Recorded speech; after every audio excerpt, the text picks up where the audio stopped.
It's always off to a great rolling start, don't you think? From Studio A in Texas, USA, it's the award-winning all things automotive car talk show in Wheel Time. Just ahead, a review of our new car of the week, the 2021 Jeep Cherokee. We'll also have This Week in Auto History, the Cruise-In calendar, and stories making automotive news headlines this week. That and more just ahead on today's In Wheel Time Car Show for Saturday, January 30th, 2021. Howdy. Along with Mike Out of This World Mars, King Conrad DeLong, sitting over in the corner where he belongs is Jeffrey Zekin. Don Armstrong here. Glad that you could join us on this Saturday here, coming to you live. We call it Houston, Texas, but it's actually in Sugar Land, Texas. That's why we were talking about Sugar Land before we officially went on the air this morning. So just wanted to clarify all of that. It's kind of like saying NHRA coming to you from the Spring Nationals in Houston, Texas. Well, that's partly true. It's in Baytown. Is it actually Baytown? I thought it was a little bit east of Baytown. Like no, it's Highlands. It's kind of in between Baytown and Cove. Okay. It's somewhere out there. That way. That way. Yeah, that's it. They call it officially Baytown. Towards Neaterville. It's going that way, but it's still a long ways from Neaterville. Yes, it is. They built a highway out there to it. They did. From Neaterville. Yeah, It's called Interstate 10. It's also called the evacuation route. Oh, I was thinking of 99. They just built that one little section of 99 that comes south from I-10, basically a little bit past the track. I always thought it was because the track was there. No. It goes beyond that now. Actually, they're finishing it. I flew over it the other day, not too long ago, and man, they are kicking some major butt on that thing. On the northeast part of it? Actually, it would be on the southeast. It's going to hook up with 146. Okay. Way over there. Yeah, well, you're the only one up there in the flying over stuff. We're all just down here on the ground. What's going on that section of it out there by north of Kingwood? That's what I'm talking about. All of that's being done all the way down there on the other side of town. So, in other words, if you go 99, the Grand Parkway, out there off of I-10, the Baytown East Freeway, like you're going to go to Neaterville, you go south, that's all of that stuff. There's a section of it that they've already completed now. Mm-hmm. But beyond that, they're working on all of that, south of there and north of there. So they'll not have that done before they tear up downtown. Welcome to Houston. Oh, no, they're already tearing up downtown when I came through there this morning. What do you mean tearing it up? They're always... I've been here since 87, and all these highways have been under construction since 87. I wish I had the concrete contract in Houston because it's a never-ending job. It is. Why? When you said something to I-10 to go to Nederland, why go to Nederland? I mean, that's... because you have to stop and get gas on the way to New Orleans. Oh, okay. But there's no Buc-ee's out there. No, there's not. There's no reason to stop unless it's a Buc-ee's. Plus, you have to go out of your way to get to Nederland. Well, yeah, you do. It's way out of your way. It's like 8 miles off the freeway. Again, why? Yeah, that's pretty much it. No. Because I'm there. You are there. No, you're here. You're in Sugar Land. I think somebody's stealing the road. I think that you guys are out of your minds. We're talking about all of this other stuff. This is a car show. I know. Stabilization. Well, we just want to make sure that the internet is up to speed for our raucous 4 minutes into the show 3-hour car show. Since we don't have a guest in this segment, Conrad and I decided that we're going to come up with some stuff of our own. Do you want to go? Well, sure. Everybody always wonders what the most popular paint colors are for the year. Who? Tell me those people. I'm sure there's somebody out there. The ones in Nederland. The ones in Nederland. Well, right. There's something about the popularity of colors, and different colors kind of phase in and phase out. Back in the 90s, brown or that tan color really phased in and became quite popular. Dad, why did you buy that color? So what do you think the most popular color was in 2020 in the United States? White. And Europe, white. 30% in the United States, 38% in Europe, which kind of surprised me that it was that much more popular. Number 2 is solid black, both Europe and the United States at 19%. So those two colors, I think, vary a little bit, but not by much. No. But, 1 out of every 5 cars is black. I can't imagine. I know your Corvette's black. A black car in South Texas is just stress on the air conditioning system because it has to work that much harder all the time because it's endlessly absorbing. And in a 2-passenger sports car with a cockpit is... And a glass roof. No, it doesn't have a glass. It's got one, but I don't use it. You don't ever use it. It's too hot. Yeah, but I love the way a black car looks. I mean, it looks sleek. It looks elegant. I won't own one because it's too much work. I'll take the white car. It is a lot of work. Mine are white.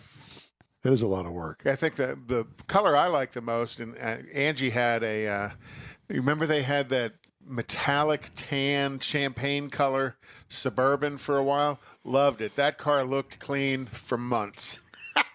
You didn't really ever have to wash it. You just kind of, waited for the rain to blow the dust off. Back in the day, I'm thinking 1983, somewhere in there, I bought a used car from Fred Henson, good friend of mine. Used to own Henson Motors up in Madisonville. Mm-hmm. I bought a used car. He had a used car lot then. I bought a used car from him.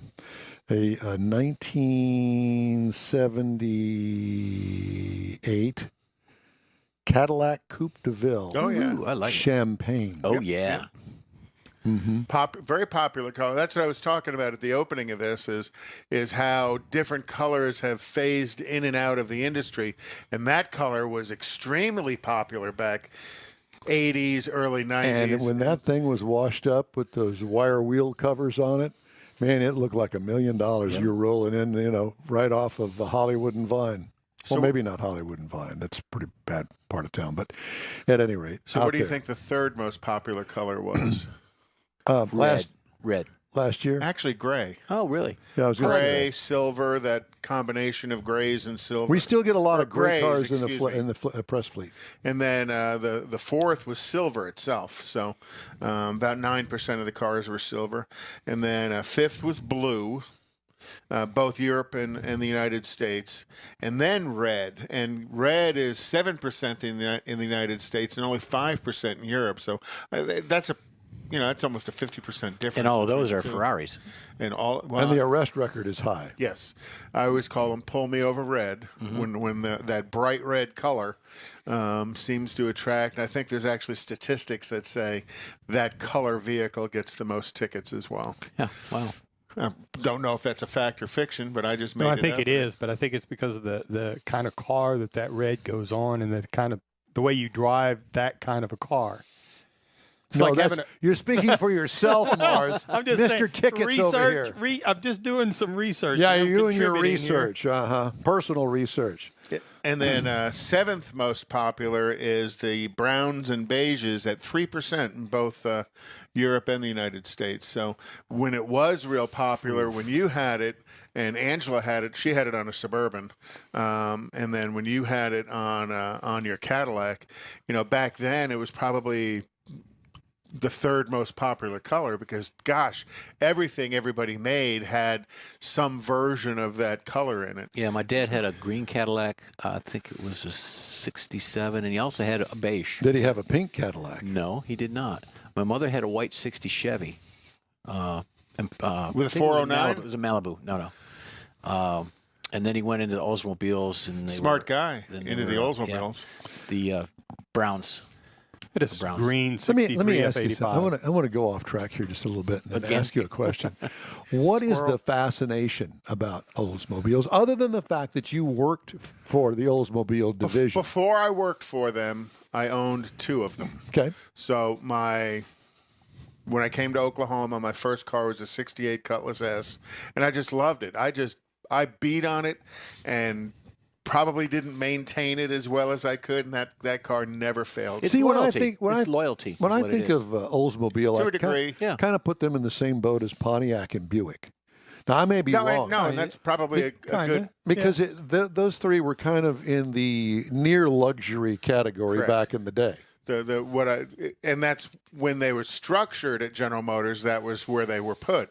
You know, Buick on the comfort side of the near luxury, Pontiac on the performance side, and then Oldsmobile on the innovative side, because Oldsmobiles are always a little bit more innovative than some of the other brands. So, and then I had my '69 442 back then as well, which was actually Sebring yellow, which is the same color as my '70 Rally is. But I had them. I loved them. They were just durable, dependable cars, and I beat on them endlessly. Needless to say, knowing you, I can only imagine. It's kind of like Mars doing his on-ramp acceleration test and getting tickets. I owned my cars. I had a '63 Oldsmobile F85. Had the 215 aluminum V8 engine in it. Beat the heck out of that thing, and it never slowed down. Do you know where that 215 aluminum engine went? Well, it went with the car. No, it went to Range Rover. Oh, it did? Yeah, Did it? Yeah, GM sold that whole casting of that 215 aluminum V8 to Range Rover in Europe, and it was actually the same engine that came in a TR8. When the TR8 had the V8, that was a version of that 215. Yeah. And the early Range Rovers, it was a version of that as Who would have ever thunk that? Why? Well, because somebody wanted a V8 cheap, And they wanted GM it just light. sold them all the castings. It was all aluminum. But a 215? Well, that's, back then, that was, engines were much 215, smaller. 265, 283. I mean, it's in that same family. Well, you got to remember back in 62 and 63, Oldsmobile put an alcohol-injected turbocharger on one of those. They actually had a turbo called the Jetfire, and it had alcohol injection on it. Now, I call it alcohol injection. We're going to have that tonight. It was It's going to be alcohol injected tonight. It was actually almost windshield washer solvent that was injected into the engine to cool it. Through the cooling channels, not necessarily the combustion. into the combustion chamber. Wow. So it was like adding ethanol to it. Yeah. It was actually isopropyl. So that was the first. Our answer to that was we took the windshield washer deal and we took the tube instead of going to the white and put it into the top of the carburetor. Spray it. And sit there and pump on it when you need a little extra, So that was the first invention of nitrous then. Not quite. Sort of, kind of. Not quite. Not necessarily gas, but that was the intent, was trying to cool the engine. with You know, alcohol it's funny you should injection. say that. I vaguely remember something about when you wanted to have the windshield washers working, you pumped it. Yes. Yeah. Before there was an electric thing on the Electric actual motor, wipers. you had to pump it. Pump it. To get it to going. Oh, that was before my time. Yeah. And then you could always take that tube and run it back and put it down on the rear tires. And then if you could did it right, smoke you would some have tires. you would have a little offshoot out there, and you'd turn the little knob and have injection right into your mouth in there for the real alcohol. Oh, Like I gosh. said tonight. So the 8th most popular color in the United States was green. Think about that. I am thinking about Yeah, that. that's a bad thing. You Doesn't know, mix but, with but driving. wait just a minute. Let's take that one step further, shall we? Oh, gosh. So I'm thinking, okay, so if you had alcohol, It's a Shark Tank moment. it is a Shark Tank moment. So if you had the alcohol up there in the windshield washer fluid, you wouldn't have alcohol in the car, so to speak, because the container would be up there. Technically, you wouldn't have an open container. That's Right, there would correct. be no open container. So then the question is, what kind of alcohol would you have in there? Like Everclear? Would you have a bottle of Everclear? Come on, Conrad. This Texas is right blend. up your alley. Texas You act blend. so straight and I know No, him. me, it would be tequila. Yeah. Would it be tequila? Oh, absolutely. Tequila's too expensive back then. I was a tequila drinker. Still am. Used to drink Cuervo Gold tall on the rocks. Well, you wouldn't want to have colored liquor in there. You want to have it clear. Well, Why? I didn't like Everclear. No, clear I liquor. know, but I never. Like a vodka you or said something. Everclear. I never liked Everclear. Did I ever tell you my story about me and Everclear? I was working. Sounds like a country song, doesn't it? It does, doesn't Me it? and Everclear. Me and Everclear. So I was working at Richardson Chevrolet as a guy who was working in new car make ready. All of these alcohol stories start at Richardson Chevrolet. What's going on with that? And a car. And a car. And a car. And so he says, hey, man, you want to go to Paul Berlin's Dome Shadows Club? They're having a dance night. I said, I've been there. sure. With let's go Don? there. Not with Don. You But might I have- was You there. might have been there with Let's Tom. go there. Buffalo Speedway and South Main Street. Mm-hmm. I said, sure, let's go. First lighted dance floor in Houston, by the way. So we went there, but the problem was that we got there at 6 o'clock. There was nobody there. And back then, you Probably had a could 10 o'clock curfew. you couldn't buy liquor by the drink. You had to take the bottle in. BYOB. And I wasn't I old enough? I don't think I was old enough, but he was.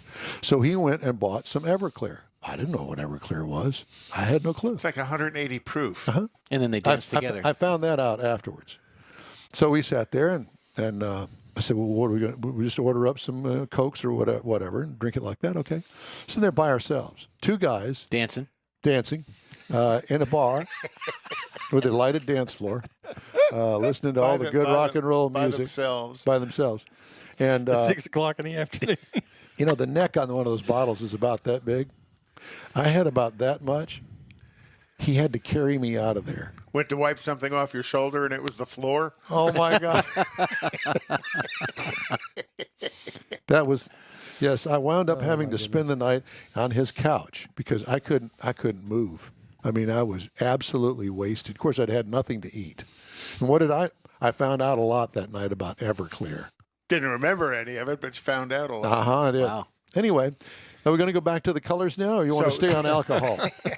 So green is 1% of the market in the United States. Green. Yellow in the United States is less than 1%. Kathy had a green car. She had an Achieva. She my hated gosh. that car. Yes. She hated it. I can understand why. Wait a minute, was that an Oldsmobile? Yes, it was. Don't ever bring that up in front of my wife. She will say bad words. See, and Pontiac could sell Grand Ams till the cows came home, and the Oldsmobile Achieva was basically the same car, but whoever styled the Oldsmobile Achieva, it had to be The same guy that did the Aztec? Jose Feliciano must have styled the Achieva. 'Cause Jose. It had some of the Feliciano. oddest lines in it. It was what a mess that car was. But yeah, Pontiac was selling 250,000 Grand Ams at the time, and Oldsmobile couldn't give away an Achieva. She will say bad words. It was not a pretty car. There was just odd. It was just an oddly designed car. But anyhow, and then Jose. But in Europe, 2% of the vehicles are yellow. So, you know, that was really the only big differences in as far as placement of colors. So it seems like Europe does more yellow cars than the United States does. But who sells yellow cars in the United States? Taxi cabs. Who buys them? Right. But the taxi You cabs do. in Europe are black, aren't they? In England. Great Britain. Yeah, Great Britain. And they tend to be all that same British cab looking thing as Yeah. well. As opposed to here, where now I guess What? Explain that to me. What is up with those British cabs? Oh, I think that company, that's all they make, you know, is they just make that cab. And that's, you know, it's kind of like the United States with Checker. You know, the Checker cab, and it still has a following, and you can still find some of them driving around New York City. And a you can Rambler. still find some of them for sale, and they're very expensive if you can find one that's been restored. Was it a Rambler? No, it was Checker. Checker? And It's then actually a company. It was a company that made purely a cab. They're called commercial vehicles. Right. I don't know that they made them for public consumption, but they made them like airport limos and cabs and stuff. And there was a period of time through the 60s, 70s that it was GM powertrain. So it had a GM small block Chevy and a General Motors hydromatic Did not know transmission in it. Neat. Emmons Brothers joined us. Morning, boys. Oh, the Emmons brothers. Good morning. The guys that have all of the Wallies going back behind their head. The moving wall. Gents, it's good to see you. Wally Wall. Wally Wall. That's it. We need to rig something up behind you. We need to. And we could put it little on train track. Yeah, that's exactly what I was thinking. But we'd have to get cars big enough to hold a Wally. Well, I'm sure the Emmons Brothers used car operation down there in Friendswood probably have enough cars for people to There you go. select from. Yeah. We have to get them on again. See Yeah, how good things morning. are going. That was fun. See what their plan is for 2021. I had seen, I guess Erica was running a survey on what she wanted her driving suit to look like. She had a couple of them up there. For There's a people to choice? pick them. Yeah, she had a choice. I don't, you have to be a stylist to figure something out. But so everybody's got. Listen, that's right up my alley. Ray. Hey, You ought to go on as Ray and give her an opinion. listen, I like that. I like that one. But it's got to freak all the NHRA folks out because the first race of the season is, I think it's March 14th, the Gator Nationals in Florida. And they're not starting the season out in California because California kind of I'll be still honest shut with down. you. I'll be honest with you. I love Pomona. One of my favorite racetracks. It's old school. That's where it all started, Pomona. Have you ever been there? Never been.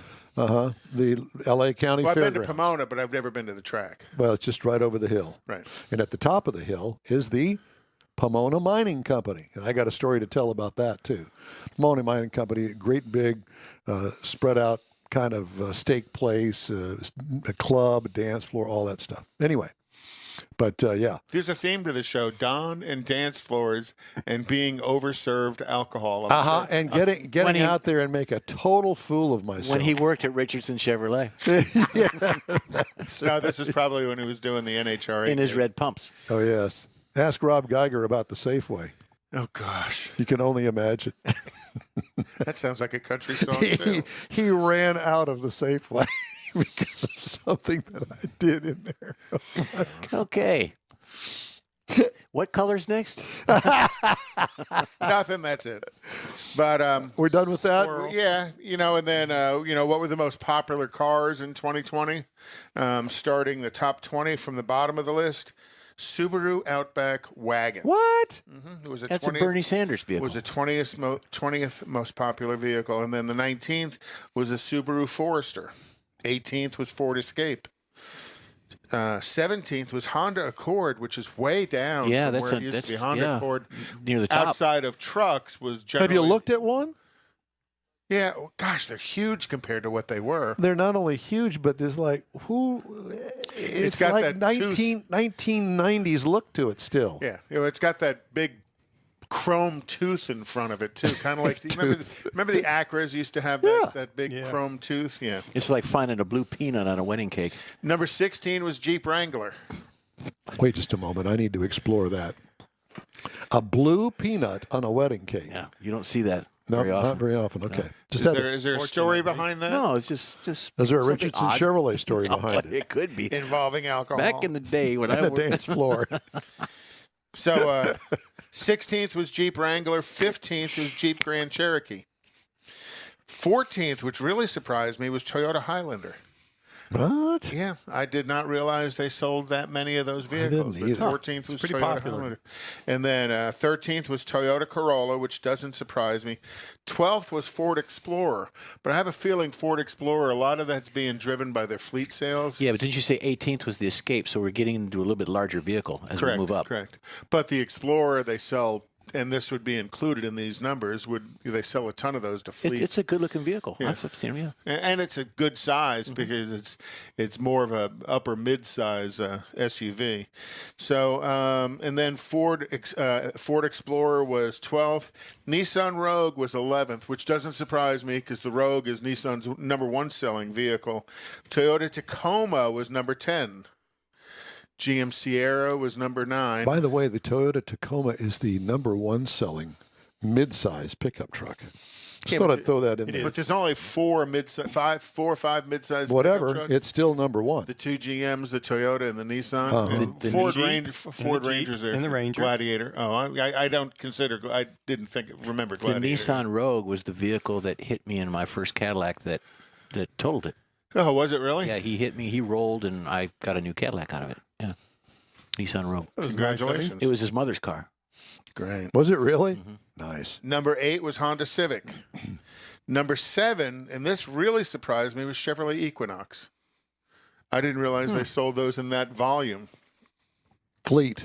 So no, not necessarily. 'Cause Rental? That's not really a fleet. Possibly rental. They sold 170,000. Well, Fleet Excuse would me, also, 200 Okay, that's- 270,000 Nissan or Chevy Equinoxes in 20. but Fleet would be the same as rental. Right. They lump it all together. Gotcha. But they sold 350,000 of them in 19. So the sales went down, but it still kept its position. And then, of course, number one. What's the #1 car in the industry right now? Cadillac. Toyota Camry. So Toyota Camry's been the top selling car for quite some time, and Camry and Accord used to bounce between the two of them. Not anymore. Yeah, not anymore. Accord's really fallen off. And then number 5 was Honda CRV at 333,000 vehicles in 2020. Toyota RAV4 at 430,000 vehicles. I didn't realize there was that big a disparity between the two of them. Number 3, our favorite, Ram pickup at 563,000, down from 633,000 last year. That's the first mention of a Ram product, though. Right. In their whole list. Well, yeah, but you had the 2 Jeeps earlier on. Well, yeah, okay. The FCAs. Number 2 was Chevy Silverado at 586,000, and they were the only one in the top 20, that and the GMC Sierra, that increased their sales. They were up 3% over last year. And then number 1, of course, and they've been number 1 for 42 years, and that's the Ford F-Series truck at 787,000, down 12% from 2019 at 900,000. So, interesting story. Well, you know, there's cars in there I didn't think would have been. I never would have guessed. They're not real flashy. You don't see a whole lot of them. I mean, you don't recognize a whole lot of them, I guess that's what I should say. I'd have never guessed there would have been 2 Subarus in the top 20. No, I wouldn't either. Never. Well, they were in the low 20s, but Well, still. But still. It's time now for this hour's car review here on the In-Wheel Time Car Show. 21 Jeep Cherokee. It comes in several trim levels. The Latitude Plus, the Latitude Luxe, and the Trailhawk, along with the Limited. Plenty. Review trim level is the Latitude Luxe 4x4. Small SUV, 5 passengers, no real major changes to the exterior from last year. The features include that famous 7-slot grille. Cannot mistake it for anything else other than a Jeep. Many exterior features, bringing it close to the Grand Cherokee looks, as a matter of fact. Just thought I'd throw that in there in case you didn't notice the similarity. Dual exhaust tips, good-looking wheels. What I liked, you could kind of, cheat the neighbors and tell them that it's a Cherokee, and they'll think it's a Grand Cherokee. I mean, look at it. Looks pretty good. Yeah, you put them side by side, and other than size, they look a lot alike. Yeah. Interior highlights, sharp-looking integrated dash, Uconnect infotainment system, easy-to-use controls, nice materials throughout the cabin as well. Cargo trunk room, enough for golf clubs sideways, and some luggage back there, so it's more than you would actually think. What I liked, the attention to detail on the actual Jeep Cherokee. What could use improvement? Wish they'd use a rotary shift knob instead of the actual handle. I mean, I've gotten used to that on many of the upper levels. Now you look at it and you go, man, what are they taking up all that space for? And it does take up a lot of space. Engine is a 3.2-liter V6, 271 horsepower. Torque is 239 pound-feet. Transmission, 9-speed automatic, and it can tow up to 1 ton. 2,000 pounds. Miles per gallon rated in the city, 19, on the highway, 27, for a combined of 22. I got 26.9 miles per gallon over 381.3. Now, 90% of my travels are on the tollway. So, there. What I liked about it, got that smooth V6 power. What could use improvement? Nothing. They do offer a turbo 4-cylinder if you're interested in that sort of thing. What I liked about it, with the 4x4, it's got a pretty smooth ride. Normally on a 4x4, you can actually feel the difference in the suspension, but not in this one. Base trim price $31,625. Prices tested $36,355. The base model price is $28,180. It competes against the Honda CR-V for $25,350, the Mazda CX-5 for $25,270, and the Subaru Forester for $26,438, the most expensive of them all. Yeah, it's still right there playing in the market. Absolutely. Yeah. So depending on the content you want to put on it, whatever drives the price up. But as always, shop, drive several vehicle models and brands, and compare. But can you still do that? Because there's a lot of the internet purchases, and the advertising now is do it online. I know that a lot of people are into that. Oh, I don't care about that. I don't care about that. I'll look at it, and then I don't want to go into the dealership. Okay, well. You've got the choice now. Lots of choices. And a lot of them will, even the dealerships will bring the car to you and let you test drive it. I think the test drive gets, a little COVID sensitive now. Well, everybody gets a little freaked out about it. That is right, the COVID sensitivity, but you can also, there's prevention with the masks and the shields and the gloves and all that good. I would rather do that. I would rather sit it, drive it. Yeah, I couldn't imagine buying a car without getting behind the wheel and Not me, but there's people that do that. all the time. And then if they deliver it to your house, you're kind of obligated to keep it. Well, yeah, but some of them, they give you a money-back guarantee. Some of those, you see them advertised on TV. But, it's not a money-back guarantee. No. It's a They let credit. you return it to credit to buy something else out of their So inventory. the lady across the street did that. She bought one. She called the dealership, said, "This is what I want." They delivered it, picked up her trade in, and she never went and drove it. She just called and said, "This is what I want." I guess there are a lot more people in the world that drive by like that than I ever knew. Because Not me. I was always taught, go in there, drive it, look it over, make sure that that's what you want. And Kick the tires. Yeah, That's right. do all that. Hey, the In Wheel Time Car Show streams on Facebook, YouTube, and InWheelTime.com. Podcasts available on Apple Podcasts, Spotify, Stitcher Radio, iHeart Podcasts, TuneIn, Google Podcast, Pandora, Amazon, and Podcast Addict. And the In Wheel Time Car Show continues right after this quick break. Tailpipes and Tacos is Houston's premier cruise-in, and you're invited to join in. Whether you're a cruiser or spectator, Tailpipes and Tacos is the place to enjoy made-to-order breakfast tacos, fresh coffee, and mingle with Houston's fun car people. Mark your calendar for Saturday, February 20th for Tailpipes and Tacos at the Lupi Tortilla Mexican Restaurant in Katy, 8 a.m. to 11 a.m. Tailpipes and Tacos is free, and everyone's invited. You'll see collector cars, hot rods, customs, magnificent originals, and resto mods all at one location.